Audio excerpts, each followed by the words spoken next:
I guess next item will be the public hearing. And I am requesting that people sign up. We have a sign-up sheet in the back, for or against. And we're going to have a little break here. We'll do about a 10-minute break, give everybody an opportunity, or a 15-minute break. What's it? Commissioner, I would like to request that the opposition be given a block of time. Yes. That they can present their side of the story. That will be done. It will be taken care of. Yes. Yes. Without having the 2-minute sign-up, please. So that- Yeah, but we're gonna explain to you here in a little while. We're gonna get together with our attorney. We're gonna give everybody the same amount of time. Of course, there's people that might have maybe for or against. There might be more of them. Everybody has an opportunity to speak. I understand, Commissioner. But the same presentation, if they do 30 minutes or 40 minutes, the opposition will have the same amount of time. Can we have a block of that? Is that, would you Yeah. consider that fair? So that we don't have to do the... We haven't decided the amount of time, but we will. We'll let you know. Thank you. Everybody's going to have the same amount of time at their presentation. Thank you. Okay, well, we'll have like, let's do about a 10-minute break to get everybody to sign up, either for or against. And the sign-up sheet is in the back. Okay, we will resume commission meeting. At this time, I am going to let our attorney discuss how we're going to handle this. That way, everything will be one person doing it. We'll have different things going on. So I'll turn it over to our legal counsel to continue with the public hearing. Thank you, Mr. Chair. I've conferred with the parties both for and against, and proposed the following for this proceeding. So the applicant will go first, as they are the applicant requesting a special use zone change. They will have an hour and 15 minutes for their presentation. And then there is a group that is in opposition. They will also have an hour and 15 for their presentation. After each of those, obviously after each one of those presents, the commission will have the opportunity to ask questions of both the applicant, ask questions of the group that's in opposition. After both of those groups have made their presentations, then we will go to the public comment. Each member of the public who is not part of the represented groups will have 2 minutes to present what their comments and testimony to the commission. After all of the public comment, then the applicant will have an opportunity to respond. We'll give them 15 minutes of response time, and then the question will come to the commission table for discussion and for the entertaining a motion and a vote on the question. So that's the way we'll proceed. We do have 2 speakers that I'm going to take out of order. They are public officials from a neighboring county that have a neutral comment to make, as my understanding, but they need to leave and so cannot stay for the public comment period. So I will go ahead and pull them out of order, and then we will proceed with the applicant going next. So I think Commissioner Wayne Johnson. correct.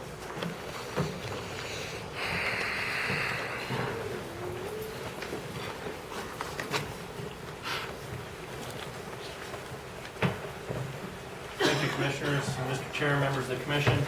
Appreciate being here today. Appreciate the situation that you're in as a land use issue and the gravity of the issues that you handle here at the Commission. Been there a few times myself. Bernalillo County, I'm here representing obviously Bernalillo County and our issues, which are really a neutral position. Recently, there's been some activity at the Founders Ranch that had a major impact within Bernalillo County. Our concerns are about traffic and how that's handled, not whether or not you approve this land use. As a commissioner, I understand where my authority ends, and it's right there at the border. But I do have an obligation to represent the people of my district in the East Mountains that are affected by some of the traffic that uses 217 Barton Road in Juan Tomas. I have here today representatives from Bernalillo County Sheriff's Department, Captain Greg Reese, Fire Marshal Chief Chris Gober, Kevin Grovett from our Public Works Department, and Dave Mitchell, who is our roads guru in the East Mountain. I forget the exact official title. Got so many titles, you know. Our concern, again, is going back to the traffic issue. The last time we had a 20,000 person event out at Founders Ranch, we ended up with every deputy in the East Mountains being tasked to that event, in addition to our traffic unit, in addition to a supervisor. And Captain Reese told me earlier today that ended up being 13 deputies that had to be assigned to this one event to make the traffic work. There are some issues with that in that we were not notified that this event was going to be taking place. And we had to scramble to get that done. Not only that, we're picking up the tab for those, for that event as far as manpower and staffing. I'm also concerned about the danger it represents to East Mountain residents who may be calling for a sheriff's deputy, but they're tied up in one portion of the county, not in an overtime situation, but on an event that's not even taking place in Bernalillo County. So I don't know how you want to proceed. I would like to bring Captain Reese up. I would like to bring the Fire Marshal up and Dave Mitchell up, because there's road use concerns, there are public safety concerns from a fire standpoint, and we have concerns regarding traffic flow, and those are three different people. I know that you kind of gave me this position as a courtesy, but I don't know how you want to proceed, Mr. Chair. Mr. Chair, as we're taking this as public comment, they may each have 2 minutes, so your time has expired, so we move on to the next. Shut me out. We have Captain Reese come up, and thank you very much. Mr. Chair, members of the Commission, my name is Greg Reese, I'm the captain, Bernalillo County Sheriff's Department Urban Control Division. Like Commissioner Johnson had indicated about the response in reference to the event. Our communications center started receiving numerous phone calls in reference to the traffic situation. Our response to that was the event was hosted in a fashion that was every hour and a half there were certain heats that perform, and after they would perform, they would leave. So about every hour and a half, we would see an influx of traffic in the areas of 66 and Cedillo Hill, trying to leave out the area, and 217. What our response was is every on-duty deputy assigned to East Mountains, which was 6 deputies, and the sergeant was tasked with traffic management within that area. Juan Tomas coming up in 217, the Barton Road. That didn't solve the situation. Our traffic unit responded with 6 additional deputies and basically had to take over traffic management for Barton Road. Basically, 4 officers were assigned to Barton Road, having to hold traffic, flush traffic back and forth, assigning 2 rovers to maintain the calls for service we're receiving from citizens about the traffic issue.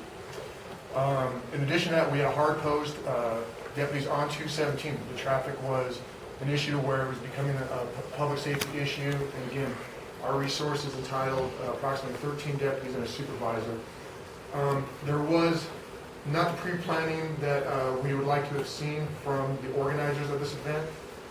Obviously, we work with the Torrance County Sheriff's Department very well. Will supplement and it helped their response to it. The organizers in this particular case should probably contact our department when they're expecting those types of traffic issues to bleed into Bernalillo County. Probably out of time.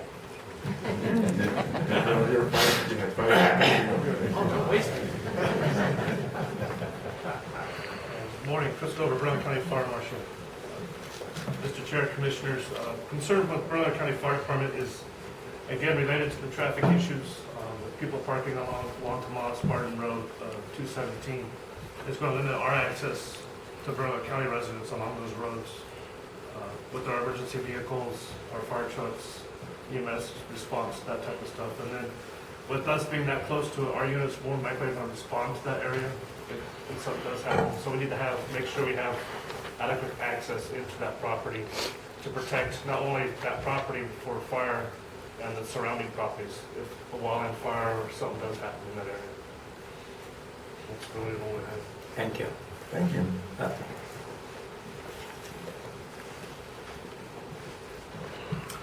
Good morning, members of the commission, Mr. Chair.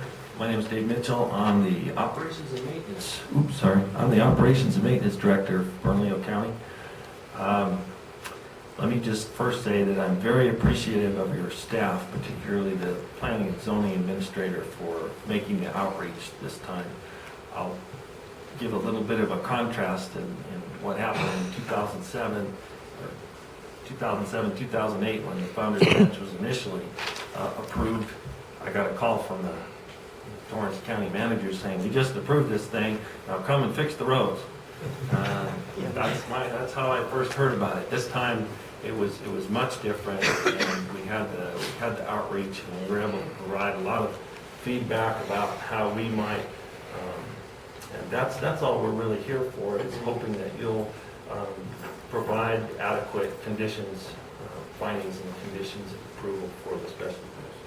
And we provided a lot of input to staff about that, and there will be some coordination with DOT for 333 and 217. We just applaud that. Thank you very much. Thank you very much. So, at Have this any point, gentleman for Santa Fe County? is there another, I don't believe he's here. I don't believe he's here. It's not here. Okay, if he's here. We have one additional public works person, if we could. bring thank up. you. Just speak here briefly.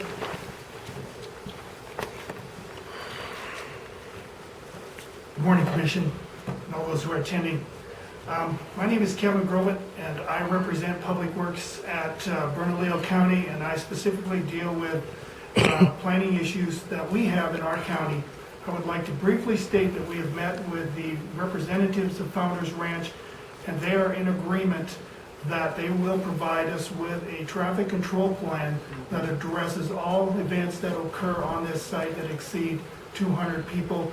Any recommendations that come out of this particular plan would be implemented. We would request that you make this a condition of approval, if you can do that during this process. If this particular plan is agreed upon, and it will be reviewed by both the county and the state, we believe that this should go a long ways in terms of addressing the concerns that have been raised by the folks that have come up and spoken, the officials here with Bernalillo County. Thank you for your time. Thank you. Thank you. Okay. So at this time, we'll go ahead and ask the applicant to come on up and make their presentation regarding their special use, application for a special use zone. Has come through the planning and zoning board process, and the planning and zoning board has recommended approval with attention being placed on issues regarding transportation. So with that, I hand it over to SASS. Good morning, Commissioners. Misty Miller with the Single Action Shooting Society. We've been allotted an hour. It took us a little bit longer last time, so I'll go through this as quickly as I can. The presentation you've had in your hands for quite some time, so we'll go through it just mostly as a place marker for us to guide ourselves with our talk here. First and foremost, we want to thank you for the opportunity to apply for a special use district for Founders Ranch. We are proud to call Torrance County our home, and we'd like to continue to do business here. A quick look at the regional location map, and all of these documents you have in your presentation binders, as well as larger maps so that you can see them a little more clearly for the Commissioners. Founders Ranch is 480 acres. It's located in the extreme northwest corner of Torrance County. As discussed, our north fence line is the county line for Santa Fe, and our west fence line is Bernalillo County. There's a property map that shows everything within our fences and the development there, including the shooting bays, developed camping areas, all structures as of today. Excuse me. Included also in your binders was a complete copy of our business plan that include all aspects of a business plan. The business plan was first formulated, and then 5 key products or services were identified as a result of our business plan. And our proposed list of special uses are broken down as they pertain to each key product or service. And those are the Founders Ranch Shotgun Sports Club, facility and property rentals, outdoor events, the equestrian center, and a public shooting range. We'll go through each one of them and our proposed list of special uses. The first is Founders Ranch Shotgun Sports Club. We'll skip the description since we're a little pressed for time. There's our list of proposed special uses. We'll go through them one by one. The first is sporting clays courses. Trap and skeet courses. Future plans for trap and skeet. I feel like I need to break here and just make something clear. Upon legal advice when we first started to apply for this special use district, we were told this is everything you could ever, we don't want to end up back in the same position in 10 years or 15 years or 20 years. So we put together this proposed list of special uses for everything we could ever imagine wanting to do. This is sort of a hopes and dreams presentation. It doesn't mean that everything listed on this proposed special use will happen this year or even 10 years from now. We just want to make sure that our special use district covers everything that we may want to do long-term, very long-term goals. So again, trap and skeet courses are future plans. Cart rentals. As the courses expand, we'll need to offer a cart rental service on site. A pro shop. As with any event, someone will invariably forget to bring something that they need, so that will be a service to our patrons to have certain supplies there. Sporting clays competitions. Trap and skeet competitions. A clubhouse. The clubhouse will be equipped with full kitchen facilities. We'll offer classes and educational seminars, as well as safety and firearms training on site. That concludes Section 1.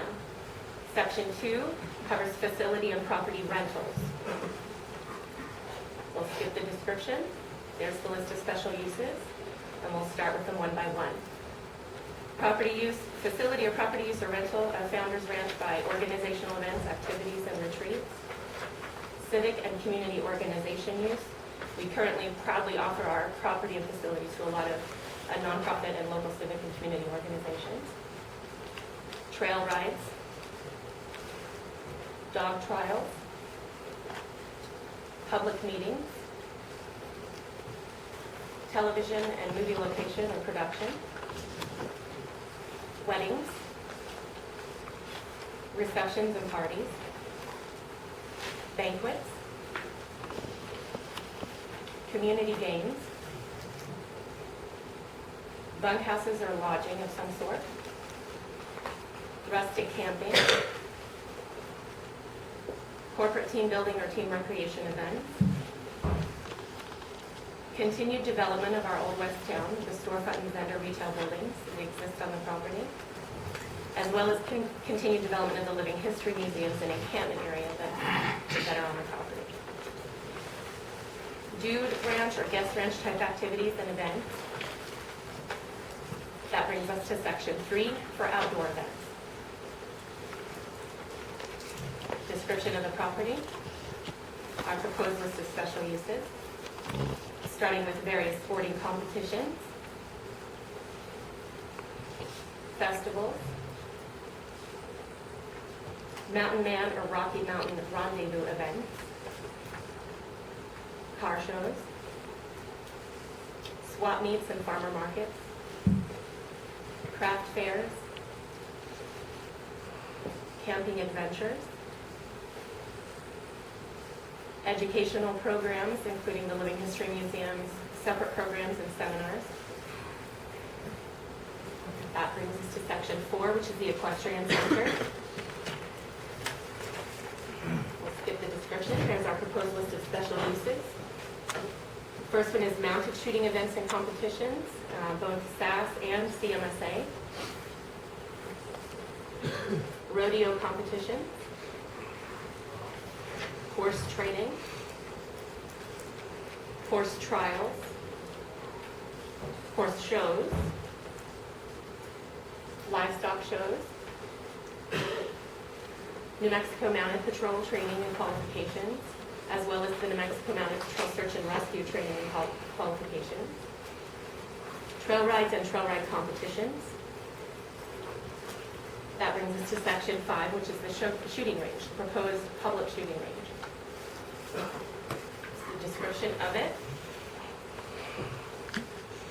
and our proposed list of special uses. It's broken down a little bit differently in this list because there are different shooting disciplines that we want to address. Under the scope of various shooting disciplines, shooting sport competitions. The first of which is the Ruger Rimfire shooting competition. Those are events designed to promote the fun of shooting for all members of in a family in a safe, wholesome environment. It's endorsed by Ruger and happens across the country in 22 long rifle only. As you can see, the 2011 Ruger Rimfire Series World Championship was held at Torrance Ranch. Various shooting discipline and shooting sport competitions include 3-gun matches, which are modern 3-gun, long-range precision rifle competitions, cowboy action shooting, wild bunch action shooting, IDPA, which is the International Defensive Pistol Association,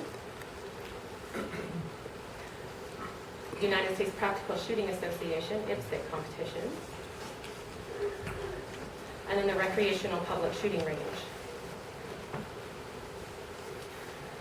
Firearms and safety classes, as well as offering our range for law enforcement use for training and qualifications. Shooting exhibitions. And that quickly got us to range safety rules and practices. We realized that opening the range to the public draws many concerns from people. So we'd like to just take a moment and address some key points of our safety rules and practices. And the official range safety document was submitted to the commission in its entirety. But at this time, I'd like to ask Gerald Baker to take over this portion of the presentation to address the safety rules. Excuse me.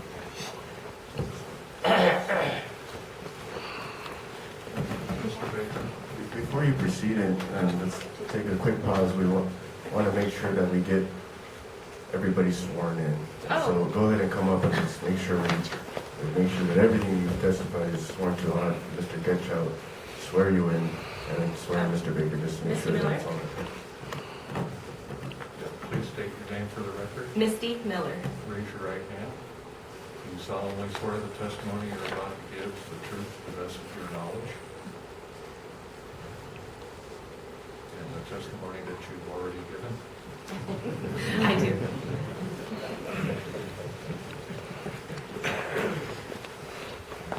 Would you state your name for the record? Gerald Baker. Raise your right hand, please. Do you solemnly swear the testimony you're about to give is the truth to the best of your knowledge? I do. Go ahead and proceed.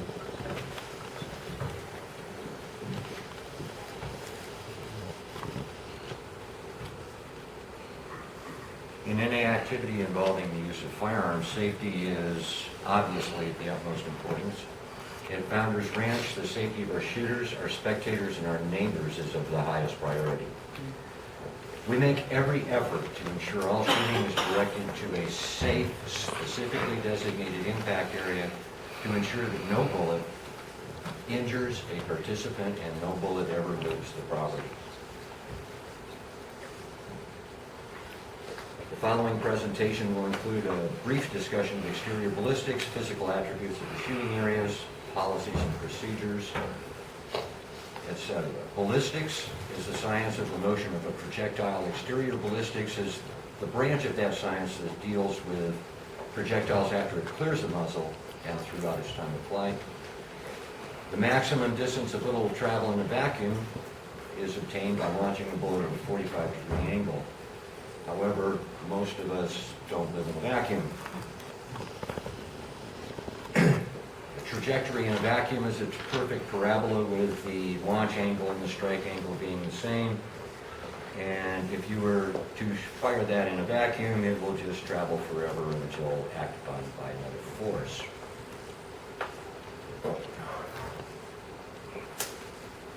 The maximum range is actually a function of muzzle velocity, the ballistic coefficient of the projectile, which is a function of its weight and shape, and the acceleration of gravity upon its effect upon that projectile. In air, with gravity, we no longer have a perfect parabola. The angle of fall is always greater than the sight angle, and the striking velocity is always less than the initial velocity. The maximum height will be approximately 2/3 of the range. And That's just a graphic illustration of the change.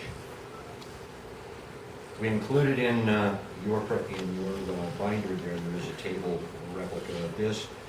It's a bit hard to read. It's a selection of various calibers that might be used at the range and their maximum distances. Rifle and handgun bullets are solid projectiles. Let's just address shotgun ammunition for a moment. Rifle and handguns are solid projectiles, fired one at a time. Shotgun ammo consists of numerous tiny spherical pellets fired in unison. Round pellets are ballistically very inefficient, and they travel very short distances compared to regular bullets. This chart shows the distances that various sizes of pellets will travel. The larger the number, the smaller the shot size. On the on the shooting range, the largest size we allow is size number 4, and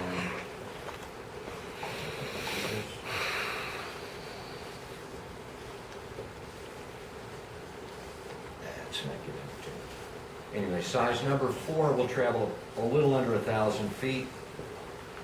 On the shotgun range itself, we don't allow anything larger than 7.5. 7.5 will go roughly 750 feet.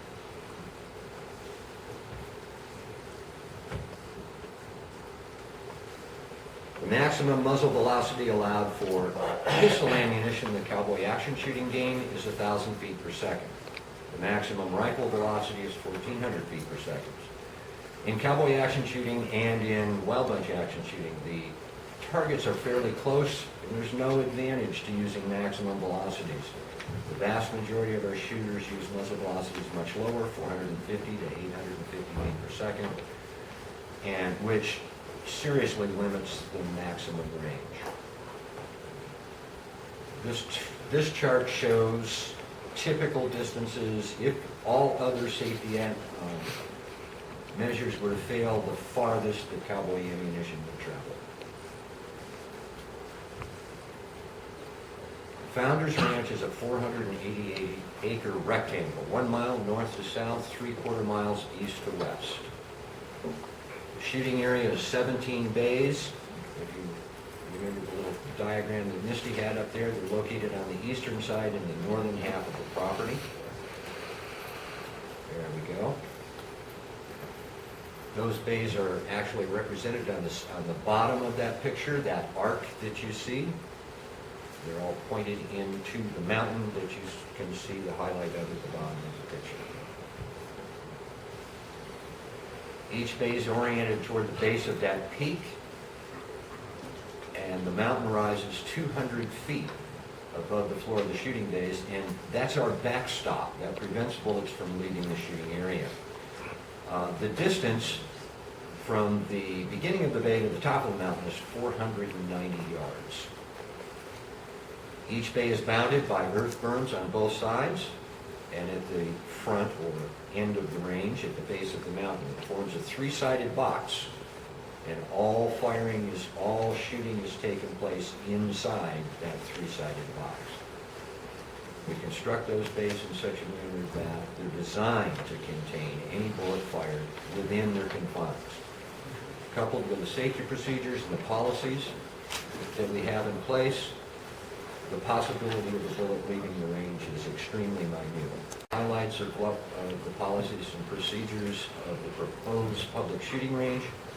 Members of the public will be allowed to shoot only in designated areas and only under the supervision of a trained range safety officer. The idea that someone can come in and shoot willy-nilly in any direction that they choose is simply false, not allowed. No rifle or pistol barrel may be oriented above the horizontal while loading or chambering around. The muzzle must be pointed in a safe, designated area while loading. And those areas, again, are designed to prevent any harm coming from an accidental discharge. We place our targets near the back of the berm as close as practical, reducing the possibility of the muzzle being elevated over in such a way that they can shoot over our backstop. We engage all targets inward toward the center of the property on the shotgun range. That means there's no possibility that any of the shotgun pellets will leave the range. With no shot larger than 7.5, the maximum distance of the shotgun shells are about 300 yards. And if we find someone with shot larger than 7.5, they're asked to leave and never come back. In shotgun shooting, all actions are always open and empty until the shooter gets in the shooter's box and is ready to call for a target. General rules for safety on the range: no unsupervised shooting is allowed. No one is allowed to shoot alone. All shooting is directed at the designated impact area. Public shooters are under supervision of a trained range safety officer at all times. Basic rule of safety: finger off the trigger and action open until the firearm is pointed downrange. Downrange means toward the target. A shot impacting above the back of the berm, that's the front side of that three-sided box, is cause for the shooter to be immediately dismissed from the property. A loaded firearm pointed in an unsafe direction is also grounds for immediate removal from the property. We keep all actions open and empty until ready to fire. Founders Ranch sets the example for diligence and safety for shooting ranges across the country. Even if all safety measures were to fail, the chance of a bullet leaving the property is extremely minute. In contrast, the property is surrounded by several road shooting areas where unsupervised and probably unsafe firearms use occurs constantly. There are many unofficial, unsupervised areas within the county. One highly used area is just east of our property at the northeast corner. Evidence of incendiary targets, alcohol consumption, and indiscriminate shooting has been well documented in the area. This is a Google Earth satellite shot of the range and the surrounding area.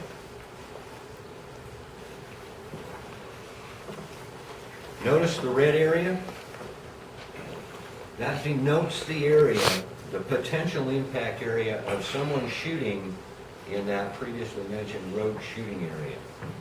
Everything within that red circle is within their range. The yellow area, which is kind of pointing at 2 o'clock there, that narrow line, is a possible impact area if all safety and containment systems fail of the proposed public shooting area. Highly unlikely, but that is the maximum impact area. The blue area, sort of a fan-shaped area there, just on the other side of the mountain, denotes the possible impact area. But in a highly unlikely event, a cowboy bullet goes off the property. From a safety standpoint, it's readily apparent that Founders Ranch is a safe alternative to the free fire zone, unsupervised shooting areas.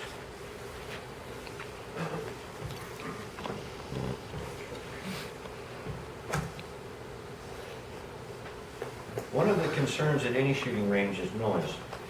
It's a concern for our neighbors. It's a concern for our shooters. None of us want to lose our hearing as we get older if we can avoid it. So we took a sound survey. Sound levels were measured at selected locations near the ranch, and they were used with a calibrated standard Type 2 digital sound level meter. We used an A frequency rating, which is a way of making the sound machine respond in the same way that your ear does. Wind speed readings were recording using a handheld digital anemometer, and you can see the locations, and I wish I could just point here. There were 10 different locations around the ranch.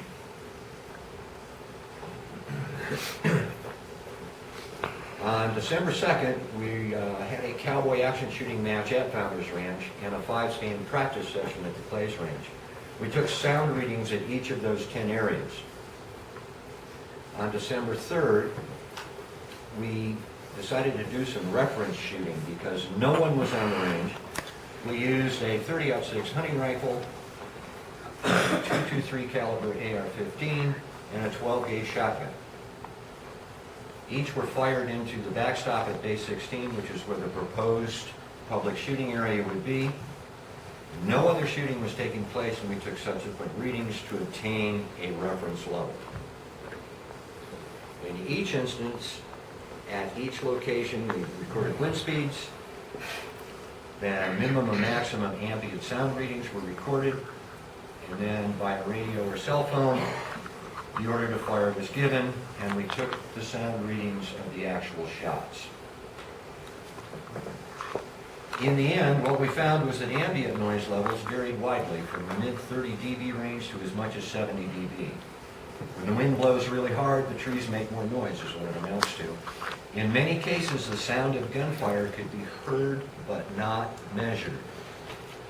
That is, the peak sound of the gunfire was not greater than the ambient background noise. In each case, the effect was noted and the lowest ambient reading recorded. In a chart that you're about to see, a 0 or blank, and you have it in your books, to put that in there would have been inaccurate and misleading, so we just chose the lowest ambient reading. In some cases, the gunfire could neither be heard nor measured. That effect was also noted and entered in onto the graphics.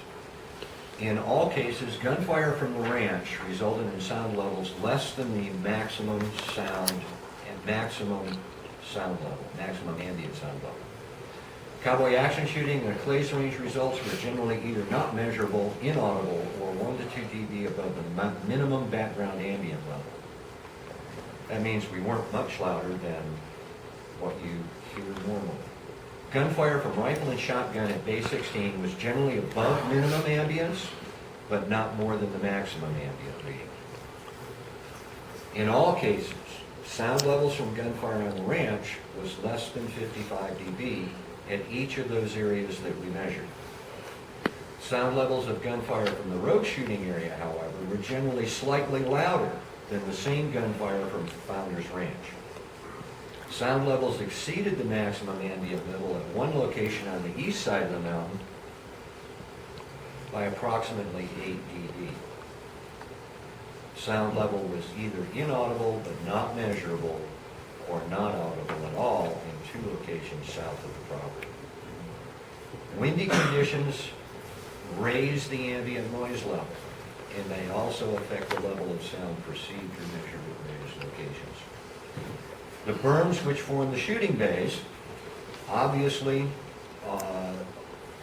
serve to absorb some of the sound, as evidenced by the fact that the shots were louder in the surrounding area from the rogue area.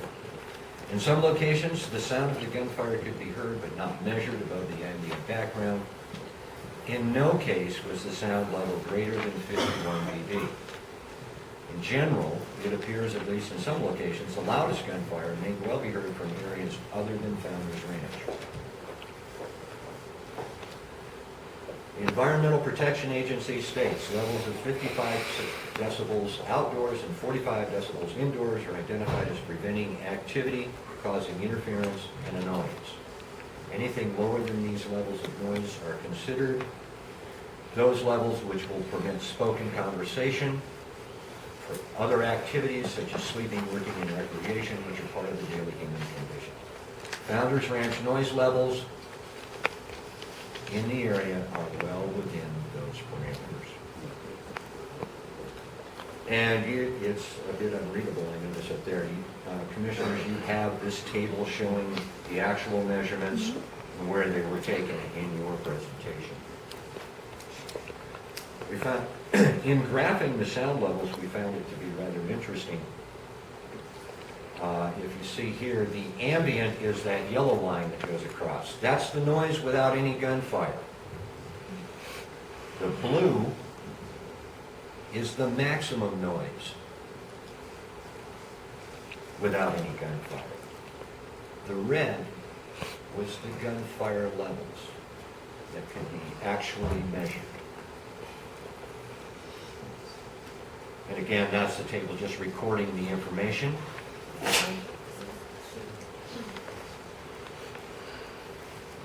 These were our reference shots from the range. Once again, the yellow is the ambient noise. That's level of the minimum ambient noise without any shooting taking place. The blue is the maximum ambient noise without any shooting taking place. And the purple is the actual sound levels recorded from the shots on the range from 3 different firearms.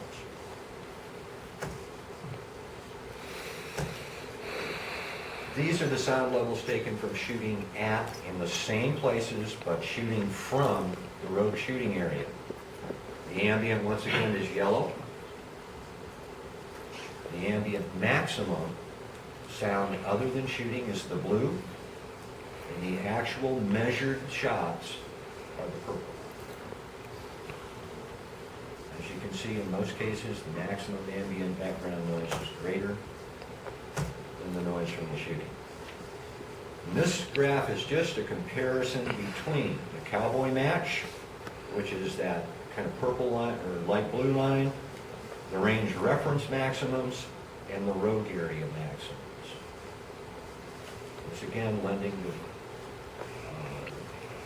support to the fact that the road shooting area is in fact louder.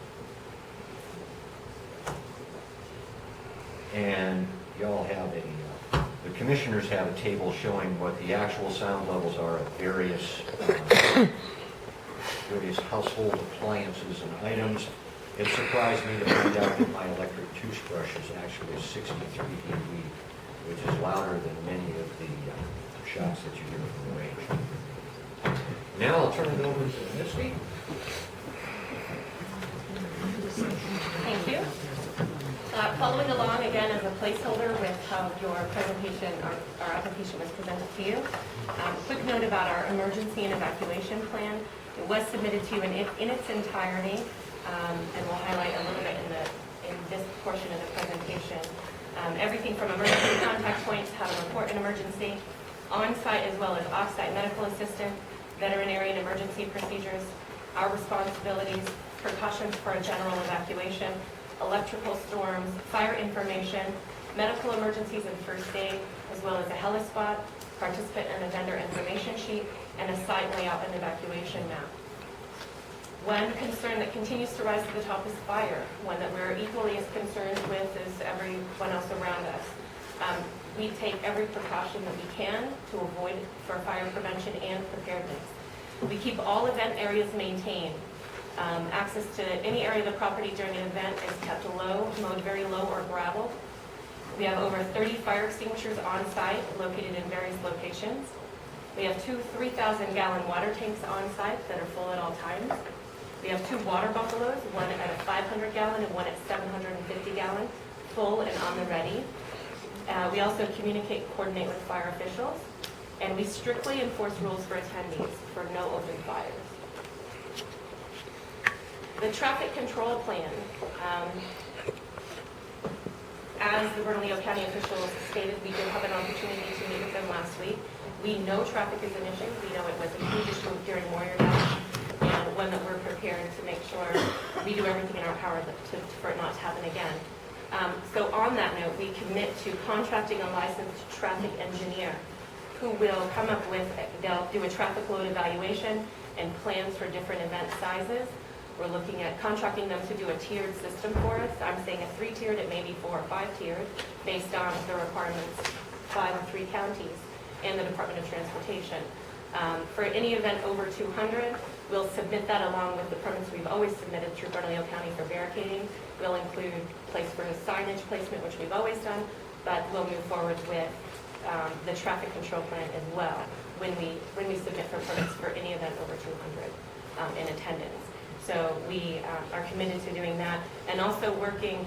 The ball's been dropped quite a bit in the past, as the Bernalillo County officials stated, and communication hasn't always been what it could have been, and we'll make sure that that doesn't happen in the future.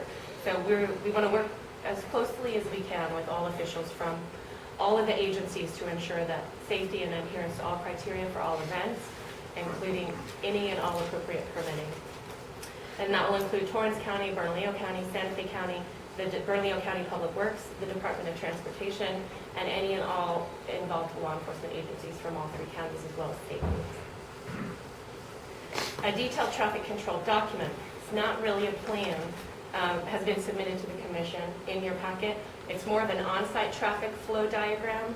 We've come to realize that the larger events we don't have a good plan in place for, which is why we're going to hire a professional, a licensed traffic engineer to put those together for us, for the larger events specifically. Environmental stewardship plan, I went through pretty quickly, but this is Gerald's section again, so Gerald's going to come back up and talk a few moments about environmental stewardship.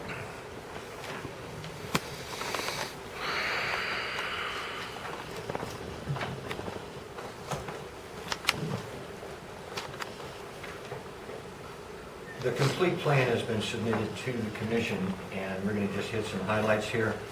That plan includes a mission statement, our purpose and goals in best management practices for addressing environmental concerns. It includes a site assessment, an action plan to address those environmental concerns, livestock, shotfall areas, water runoff, and what we will do in terms of management, overall actions, and construction actions, how the plan will be implemented, and how we measure whether or not the plan is working. There are also some supporting diagrams and figures there, analysis, tracking, and trending. Environmental stewardship in our context simply means responsible care for the resources that are entrusted to us at Founders Ranch.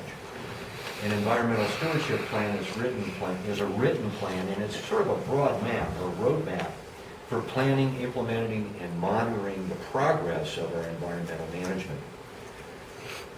We have developed and implemented an environmental plan prior to the first round ever going off on the property.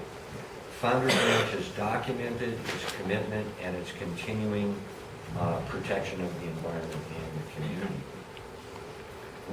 SASS has been an active participant in the development of the environmental stewardship plans for shooting ranges, which was spearheaded by the National Shooting Sports Foundation a little over 10 years ago.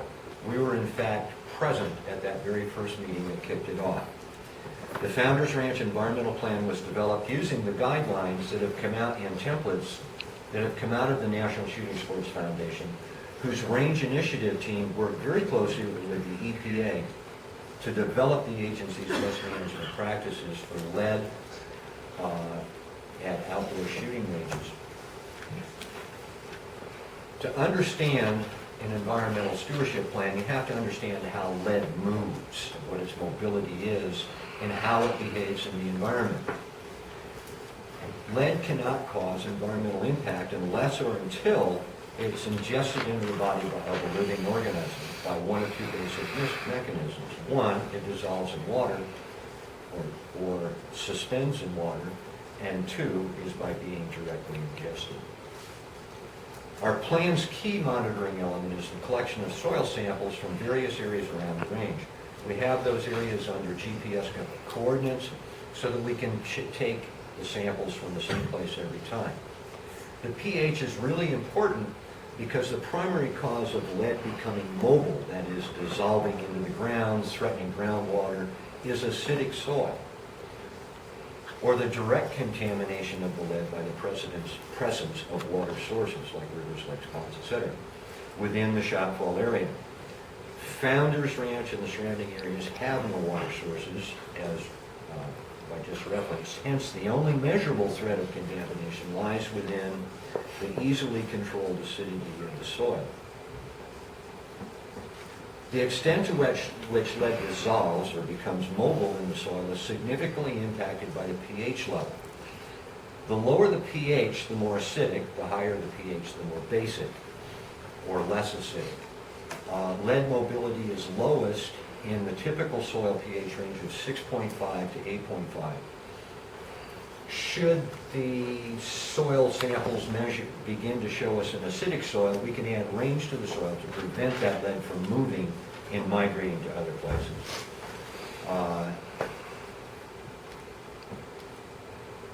With agricultural lime, actually.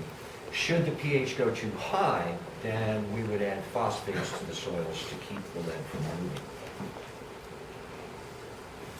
While an annual monitoring of the pH level of the soil is an indicator of the mobility of present lead, a lead reclamation plan is also necessary. At some point in time, spent ammunition is going to need to be periodically recovered. And as an aside, this coming week, the Shooting Hunting Outdoor Trade Show, I will be meeting with some folks from a reclamation recycling company, to look at the latest, greatest technology and see how we can incorporate that into our plan. We diligently track all shooting activities that occur in the property, and we have a very good estimation of the amount of lead present, and we calculate that every month, and we review it annually. In 2011, Founders Ranch officials opened discussions with the lead reclamation company for recovery and recycling of the lead on the property, and the minimum amount of lead present at the site to meet reclamation is 50 tons.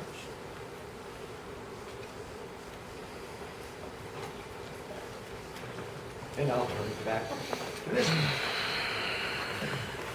Our event water and waste plan for the property, for small events all the way up to large ones. We've submitted a complete and fully detailed event water and waste plan in your packet that includes provisions for potable water, the removal of solid waste, as well as the removal of liquid waste or sewage. A quick note about the economic impact. We strive to engage in events and partnerships that will only have a positive effect on the local economy.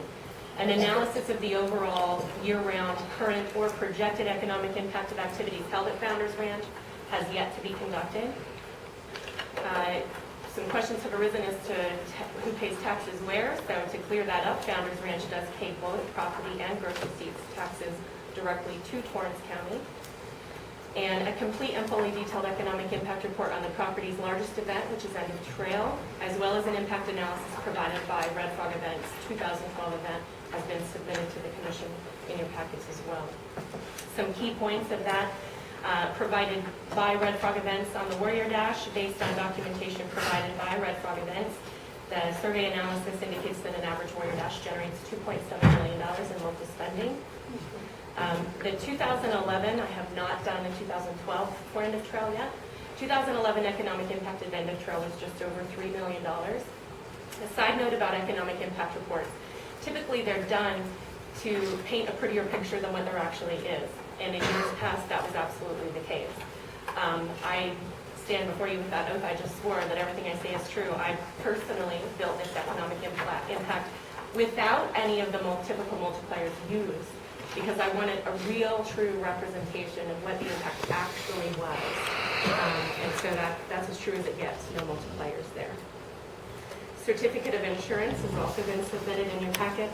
A certificate of liability insurance listing Torrance County as a certificate holder and as additionally insured as your interests may appear. Also submitted to the Commission were numerous letters of support and it's supporting a favorable decision in regards to our applications, and as well as a petition of support that contains 613 signatures. That concludes our presentation. Thank you for your time and consideration. Do you have any questions at this time? Yes, we'll now take to the commission. Does any commissioner have any questions of the applicant? Commissioner Duffy. Have you measured to see on the ground as you pull in how many parking spots are on site without? We have actually, and it's included in your packet. That's one evaluation that hadn't been done in the past. And when we got to the point where it's like, okay, let's come up with a feasible traffic plan, the first thing we needed to decide was our capacities. There's a large map in your packet that includes parking capacities. We allotted for 10 by 20 per vehicle, and it shows current capacities as well as future development in it. And we look at about 5,000 conservatively, comfortably, we can park at 5,000 there with a 10 by 20, which is a gracious amount allotted for each vehicle. Any other questions from the commission? Commissioner Frederick? Misty, several things on here. One is, I want to address on the decibel level, because that's one of the complaints. Yes.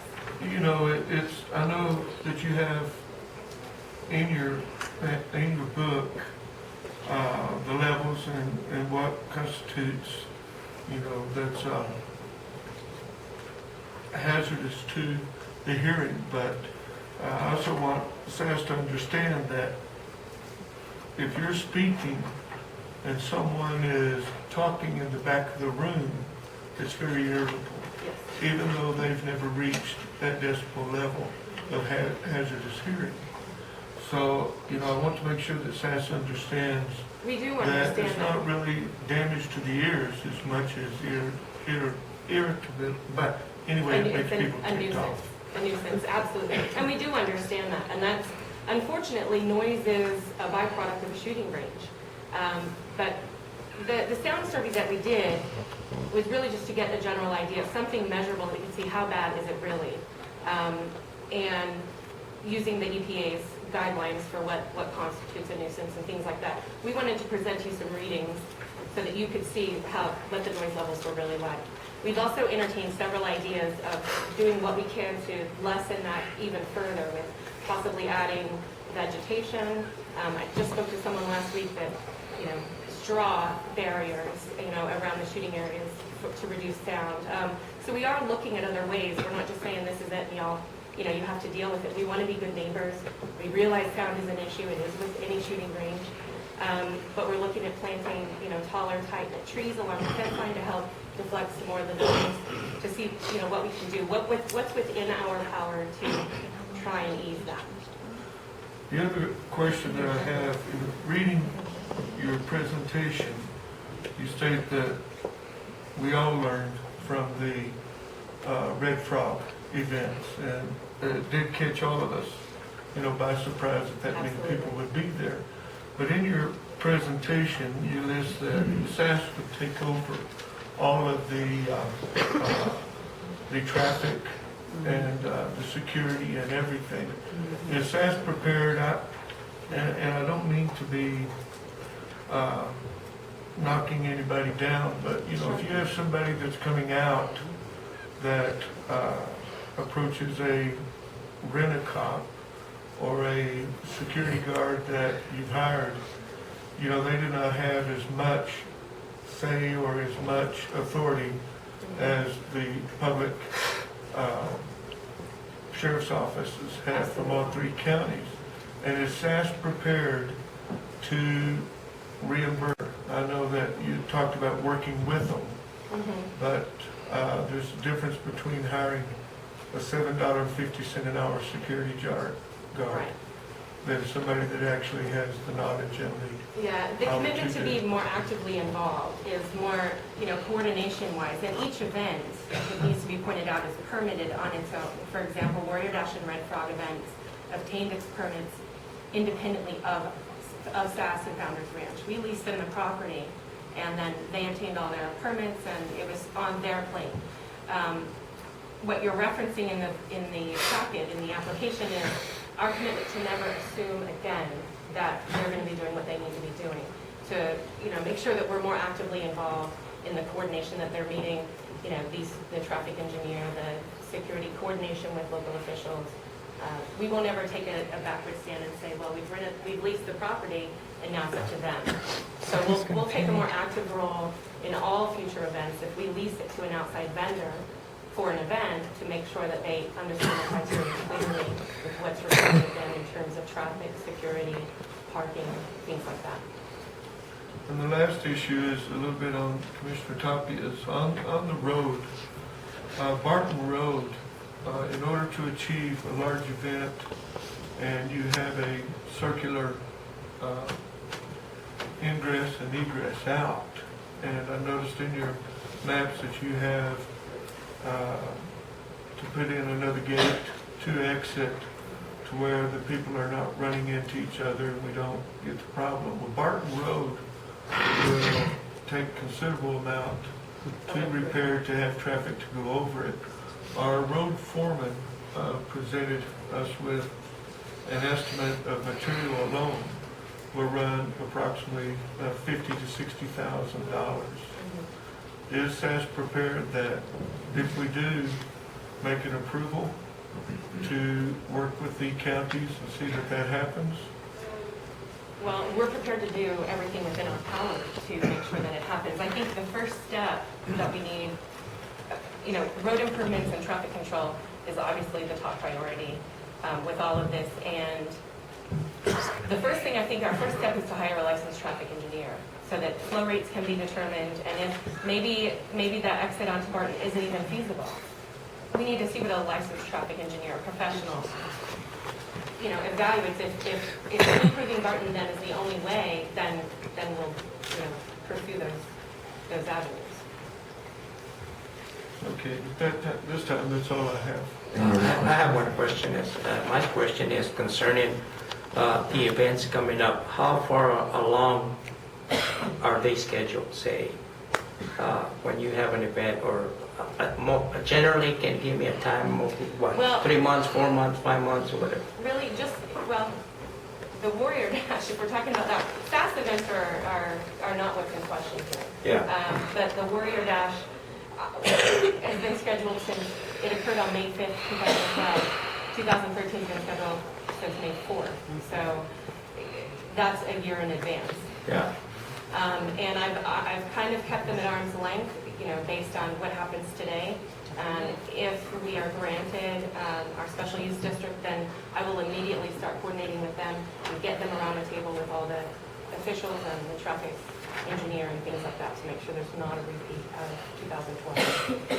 Thank you. And it may actually include limiting event sizes out there. I mean, maybe Founders Ranch can't handle 10,000, at a Warrior Dash.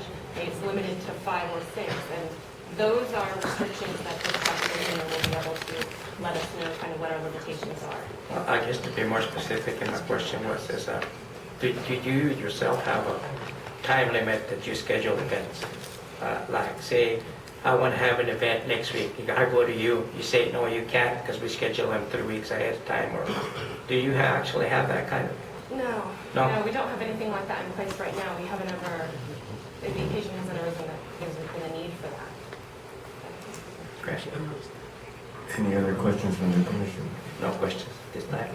Okay, thank you. Does that conclude their time? They were under their time, but that concludes their presentation. Made it? Yeah. Okay. With much time to spare. What we do now, we'll just have like a 10-minute break for everybody to relax and dinner. I gotta go.